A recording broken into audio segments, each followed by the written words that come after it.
Nama Titik Soeharto kini tengah menjadi buah bibir di Indonesia. Putri dari Presiden kedua Indonesia tersebut disorot usai kerap tampil dalam berbagai aktivitas yang dilakukan oleh calon Presiden Prabowo Subianto. Hingga tak sedikit warganet yang ingin Titik Soeharto dengan Prabowo bisa rujuk. Sebagai informasi, biduk rumah tangga keduanya yang kandas karena isu politik pada tahun 1998. Isu rujuk itu muncul karena selama lebih dari 20 tahun berpisah keduanya belum menikah lagi dengan orang lain. Apalagi keduanya masih memiliki seorang putra yang kini berkarir di luar negeri. Melansir dari tribunjatim.com, Prabowo dan Titik Soeharto mendapatkan teriakan, balikan, dalam momen pidato di Istora Senayan, Rabu 14 Februari 2024 lalu. Keduanya menjadi perbincangan setelah kerap kali terlibat bersama dalam berbagai kesempatan momen politik. Di ambang kemenangannya saat ini, Prabowo Subianto diisukan rujuk dengan Titik Soeharto supaya anak Soeharto itu bisa menjabat menjadi ibu negara. Namun pengakuan soal rujuk itu sudah pernah disampaikan oleh Titik Soeharto. Putri mantan Presiden Soeharto itu mengungkapkan keengganannya untuk rujuk dengan ayah Didit Hedi Prasetyo. Putri Presiden kedua Soeharto, Titik Soeharto buka suara terkait kemungkinan rujuk dengan Prabowo Subianto.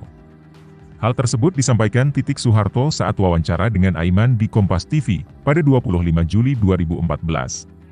Pada Kamis, 15 Februari 2024, potongan video wawancara Titik Soeharto tersebut viral di media sosial TikTok dan Instagram. Ada keinginan enggak sih Mbak untuk rujuk kembali? Tanya Aiman. Tidak menjawab secara gamblang, Titik Soeharto menyebut hubungannya dengan Prabowo Subianto baik-baik saja. Ia mengaku selama ini tidak pernah ada perselisihan dengan Prabowo Subianto. Enggak usah, kok rujuk, kita ini hubungannya baik, tidak pernah ada perselisihan atau apa, jawab Titik Soeharto, seperti dikutip tribunneswiki.com dari tribunjatim.com. Enggak seperti di infotainment, kalau ada orang bercerai terus harus ribut atau apa, imbuhnya. Diketahui Titik Soeharto dan Prabowo Subianto menikah pada tahun 1983. Dari pernikahan tersebut, keduanya dikaruniai satu anak laki-laki bernama Didit Hedi Prasetyo.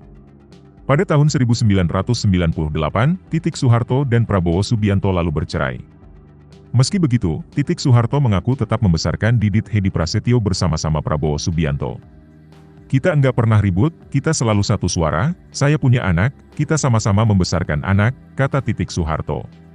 Dan kita selalu komunikasi, enggak pernah kita berantem atau apa, jadi enggak usah cerita kita rujuk, orang enggak pernah berantem, tandasnya.